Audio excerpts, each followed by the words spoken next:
What's happening, everybody? It's Nick Olson, Chupacabra Offroad, and this video is for all of you Speed faithful who are anxiously awaiting the arrival of their new Speed UTVs. Like me, I ordered the Jefe 4-seater, and you guys are probably like myself. You've been watching the videos, watching the team make some progress on their test mule, the Diablo.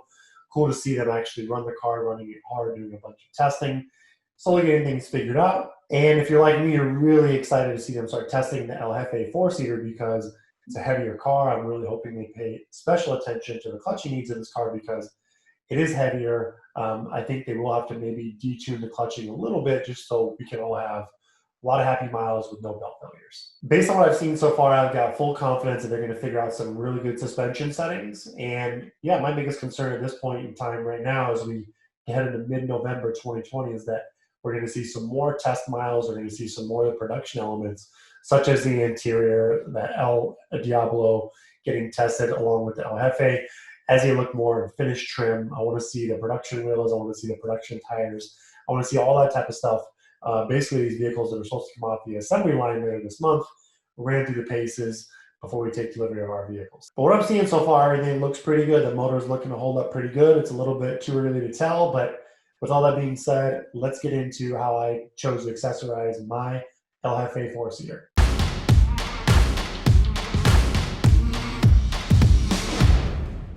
Now, the main sales pitch for a lot of us that are believers are that this Speed comes far more accessorized and set up from the factory than any other UTV. And if you go to watch this video, you might think, well, why, Nick, are you spending thousands more dollars accessorizing this? It's no different than a Polaris or a CanAm. Well, you're sort of right, you're sort of not. I made a little list of accessories that I think I don't have to buy because I'm buying this Speed UTV. So let's run through them and I'll compare what I think would real value out of this car comes. Now, starting off, roll cage is for sure one thing that I do not plan on replacing on the Speed. Based on what I've seen, I think this is going to be the sturdiest, the most well-built stock cage of any other OEM. It does have a full B-pillar support, as it should. And to me, it's pretty stylish. It's looking good. It's got a nice stylish roof already. It's definitely something that I don't think about like when I purchased my Razor, where the first thing I did was put a new roll cage on it, which I'd also do, honestly, if I owned a CanAm, even though I do think the CanAm is a much better looking stock cage than any Polaris we've seen. So there's a few $1,000s on the roll cage. Moving on, one part I'm really excited about not having to buy is a full-size spare tire carrier. Now, the setup I've got on my Razor is a Madigan. It works really well. The only problem is it's $500. You still have to get access to your cooler by opening it every single time you go on a ride, and it does limit some of your rear visibility. All these things which are solved on the Speed because you've got a huge bed where the tire is going to sit flush with hopefully enough room for your cooler and all of your tools like what I've currently got set up. Moving on, I think a big value add, especially with me purchasing the LE edition, are the carbon fiber seats. Now, it's really cool that we can pick if we're wide or if we're tall. I chose the standard setting. I don't know if I should go with a tall seat. I am about 6'3". I probably should, but I really want to kind of compare how the vehicle feels. And at that point, if I feel like I could use a better fitting tall seat, I'll get one. But for now, I really want to see how this car drives with the standard seat compared to the other competitive models like my Razor. So I'd tabulate that up to about a good $1,500 in savings for the seats. Moving on, one big value add that basically nobody else has are beadlock wheels. Now, I know the X3 does come with beadlock wheels, but we all know those wheels are really soft and are prone to damage. These Robby Gordon wheels, Speed wheels, look like they're much beefier from the factory. They're lighter weight. They've got the ideal geometry according to Robby and the team. So that's a nice value add. A stylish looking wheel. You get two options, which is really cool. And I don't really foresee myself, along with a lot of other Speed owners, swapping out these wheels for anything else. So those are kind of the main value adds. And as we move on, there's some of these other items I'll touch on that maybe my Turbo S has, but a CanAm doesn't. Things like 32-inch tires and lower doors. One nice feature also is the rear suspension design doesn't need radius rods, aka beefed up radius rods or a radius rod plate. So there's a lot of money that CanAm and Polaris Razors have used to spend to upgrade the rear end of our vehicle that we don't even have to think about. And as it comes to horsepower, we don't really have to invest in an ECU tube because if you're like me, you get the Speed key, you can simply dump in some E85, get your warranty, and you can bump your horsepower as high as 300 from the factory, which is really cool feature. So another big value add, another reason why we're really excited about getting this car. So those are the main value adds in terms of accessories, dollar for dollar as it relates to the competition. And beyond that, we're talking about, a suspension kit that's much beefier, much higher quality than the competition from what it looks like so far. We're going to have much better stock suspension geometry. I think it's pretty safe to say that this car is definitely going to handle really well and will have better geometry than a stock Polaris or a stock CanAm. More stock horsepower, more stock fuel capacity, which Robby really hasn't kind of commented on the exact fuel capacity it'll have, but I'm pretty sure it's going to be more than a Razor or a CanAm, which is another nice value add. So let's get into how I built this thing. This is the fun part. And starting off with the wrap, this is really the hardest part because there's so many options. It's really impressive that the Speed team are giving us this many options. It's almost too many. But I went with kind of a clean, simple look. I went with the Cabo wrap, which is very simplistic. I'm not really into the busy wraps these days. I think a lot of wraps that are busy and stripes are just kind of played out. I want something really simplistic. And as you can see here, I went with some teal on the nose and then pretty much all black and very simple. Of course, we're going to add a nice big Chupacabra logo right here. And we might be doing another custom wrap on this thing here in the future. So we'll see how it pans out. I'm mostly concerned with matching my teal to the logo. So I hope that turns out well. I dig the Speed UTV logo. I don't mind supporting their brand. And you might notice that I also went with some machined wheels. And I really dig the RG edition just because I think it's classic. And I think this vehicle should have the RG wheels. I think the 14 spoke looks cool, but these just look better. And probably look better even with the black wheels on it. But, you know, I kind of just been kind of over black wheels lately. I think they're a little played out. And as we get into my first accessories here, we'll touch on that because I did choose to purchase an extra set of black RG wheels. Now, the reason why I did this is that I'm going to go ahead and purchase a set of 35-inch tires. And we're going to run the car with the stock 32s back to back with the 35s. I think it'll be some cool content. I'm not sure which way I'd like to go. This is the first UTV that's really built for 35s. So probably going to do some Tenzer DSs, of course. We're sponsored by them for racing to make a good tire. I've got a lot of experience with the 33, and it's a lightweight tire option. And it'll be fun to compare and see how the car handles. I know Robby, the Speed team, they've really been trying to compare belt temperature, all these type of things. So it'll be fun to see. I think you guys all appreciate that content. And we already know the car is going to look better on 35s. It's just if it handles better and I decide to keep them, we'll keep those and we'll sell the tire size that we don't want. Now let's get into some more of the accessories I picked up right off the Speed website. Starting off with the seat heaters. Now, if you guys have watched the build of the Chup Turbo Twins, particularly mine, you'll know that I'm bougie. I gotta have my seat heaters. $100 a piece, it's a no-brainer, guys. Almost a year ago on Thanksgiving, I did a ride up in Santa Hollow, and it was 35 degrees. It was the coldest I'd ever ridden, and didn't really matter because I had the seat heater. So well worth the $200. Highly recommend. All right, moving on to the next item, I chose the Pci Radio Kit. Now, we have been working with Pci for a while. They take good care of us, but you know, what I had heard when it comes to installing, first off, is that Speed's going to install these accessories from the factory, which is really nice. And I also heard this is going to be a really easy plug-and-play setup for the Speed, which is cool. But they've got their own plate, as you can see here in the photo. I'm not going to have to worry about it. I can go ahead and pay for it. Now, this is the Elite system. I know some of you guys in the Facebook group were talking about adding the track system. I haven't used the track system. I've heard good things about it. I just have my helmets already set up for this Elite system. I'm not really a big fan of listening to music when I off-road that much. I'm just going to go ahead and stick with the Elite, get it all done, got their plate. I'm going to pick it up with this already installed. Too easy. I'll go ahead and go with that. Next on the list, I decided to go ahead and go with the window nets. I like the idea of window nets because I might do a race or two in this thing, see how she holds up to some real abuse. And with some kids that I take riding, it'd be kind of cool peace of mind to have them in the back seat with some window nets to protect them in the event of a crash. Now, I've got window nets on my race car. Honestly, I really don't like driving with them. It really shuts off the visibility and certain things like rides when you're enjoying scenic terrain down in Mexico. Sedona, I'd really prefer to not have them. I do get that they're important safety-wise. And I've never really used a vehicle with wrist restraints, but I'm going to go ahead and purchase some since they're ready to go, bolt right on. Like I said, I can use them in the rear for the kiddos. If we decide to do a race or like maybe Nora in 2021, we've got the window nets and they're done. Now, the next item on the kit, which is really something you pretty much all have to choose, and that's the break-in kit. Now, if you read the fine print, it says that they use a proprietary blend of oil for the transmission and the front diff. I've heard their motor oil stuff is nothing too wild, but this trans and front diff fluid is very specific, and most importantly, you're going to avoid the warranty if you do not use it. So we're pretty much all required to run this. It already comes with the belt. I'm going to go ahead and purchase it, put in my first couple hundred miles, and of course go through it with all the chemicals here from this kit. And yeah, it'll probably be expensive off the shelf. It's $365 kit, but you know, the reason I'm buying this car is, again, to have the warranty, to have the horsepower, all that stuff. I'm not trying to do anything that's going to cause my warranty to be voided out. Now, next on the list is going to be a full glass windshield. If you guys have been watching the channel, you've seen my rides on my 4-seat Razor. I'm a super big fan of it. I get a lot of DMs. Hey, is the glass windshield worth the money? I love it. Cuts down on a ton of dust.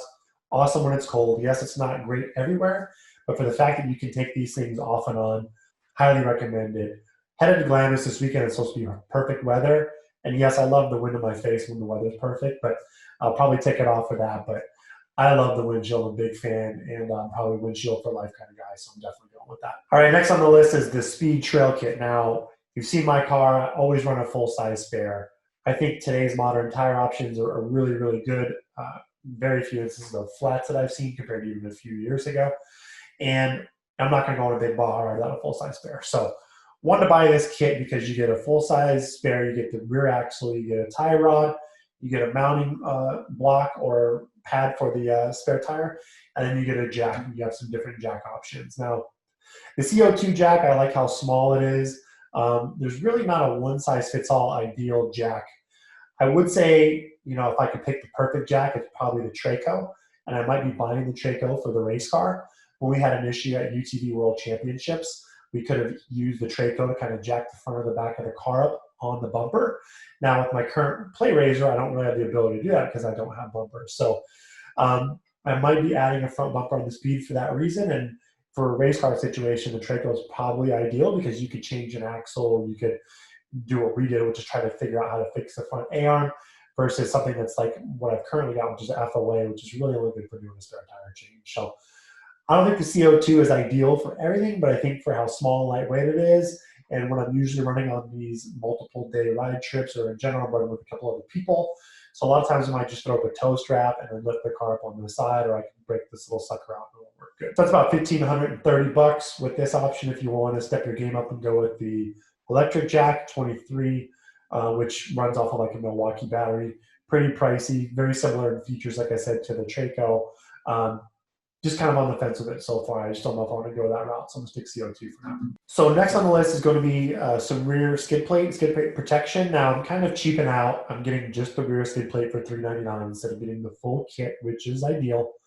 But looking back over my previous cars now, especially over 32, 33-inch tires, the bottom of these cars aren't getting beat up near as bad as they used to when I used to run 30s. So that combined with the fact that when you would damage or hit the back of the car, it was always the back of the car under the transmission. So I don't want to drive this thing stock without some nice protection, but I'm going to start off with this rear skid plate. I think it's a pretty reasonable price. It's already, of course, built to match and can protect a really big, hard hit on something unexpected, which can potentially end your day. All right, let's move on to storage. And like I talked about earlier, another nice value add is not having to have a tire rack. And as you can see here in the photo, you've got plenty of room for a 35-inch spare tire as well as this crescent-shaped cargo box. So cargo box is a pretty reasonable price, it looks like, $300. It's really just a rendering right now. We don't know if it's going to be waterproof, so we can use it as a cooler. But I hope to use it for either a small cooler and tools or just all tool storage. So I like the shape of it. I like the idea of it. And I'm going to be using this in conjunction with a rectangle storage box. So I just wanted the chance to have a little bit extra storage, and can't go wrong with having a little bit more. So here's the rectangle storage. You guys can kind of see, you can configure it any way you like. You can lower the tailgate and move the seat back and fit 4 of these suckers on. I think the crescent with one of these rectangles is probably going to get me where I need to be. And it's $200, and I can always add more of these in the future. So I think I might do something like this with a Baja ride, you know, hanging the tire off the back a little bit, use the crescent and the rectangle and see how it goes. And it should give me enough storage, even if I put my cooler inside the back seat of the vehicle. One thing that you'll notice that I'm not doing is a roof rack. And I have a roof rack on my current Razor. And really when I'm going on these long trips, it's usually only myself and one other person, myself and my wife or a friend. And our last trip we really didn't use the storage. I mean, we're going to throw some clothing bags up top. Didn't necessarily need to. I do like on Andrew's Turbo Twin, his Razor Turbo S, he does have the spare fuel up there for the couple times a year you use it. He's got it. It's out of the way. But I don't know. I don't know if I really like the look of the storage rack or a roof rack, and I just don't know if I'm going to do it on the Speed right now. So I don't think I really need it in most situations that I go on. And if I change my mind, I'll go ahead and pick one of those up later. So another item that I really considered, but I decided not to spend the money on, was the Speed Glove Box Dash. Now, I like all the data. I like how the co-writer can see all of his data. I think it'd be really, really cool in more of a racing situation, but at $1,300, I just don't see it being that much of a value add for me at this point in time. GPS-wise, I'm not sure if I'm going to go ahead and do an iPad with lead nav or maybe a Lowrance, and if so, I'd like it maybe more centered in the middle of the car. So I decided to walk for now. Maybe consider for the future. I'll see how some of the other guys like them when you go and get them, and maybe I'll purchase one down the line. As it lends to lighting, I'm a big fan of Baja Designs. We're going to go ahead and stick with Baja Designs. Speed looks like they have some pretty decent options at reasonable prices, but it's kind of really hard to tell how good they are.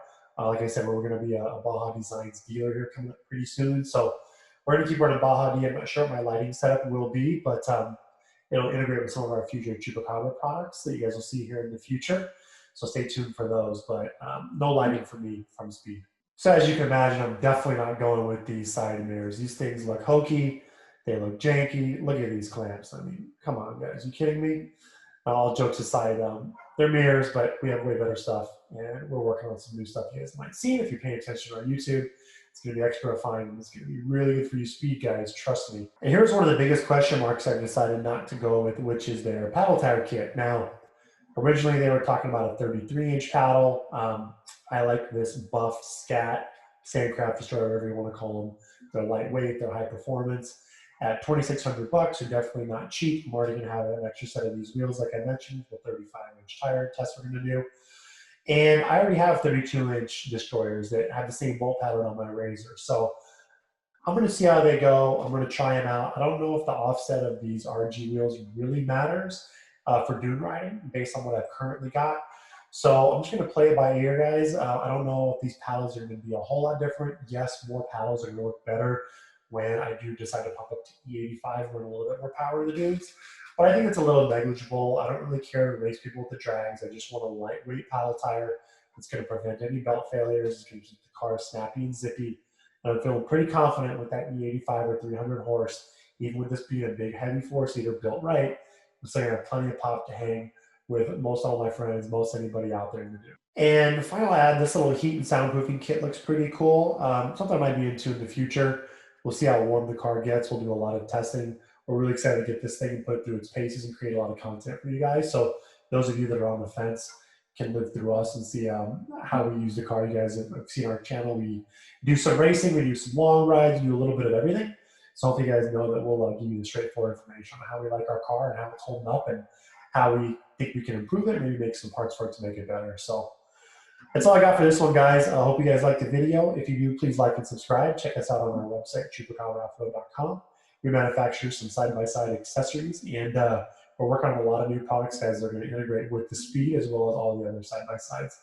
And a lot of them are going to be coming out right around the time a lot of you guys will be picking this car up. So we're real excited for that. Thanks for watching, and we'll see you on the next one.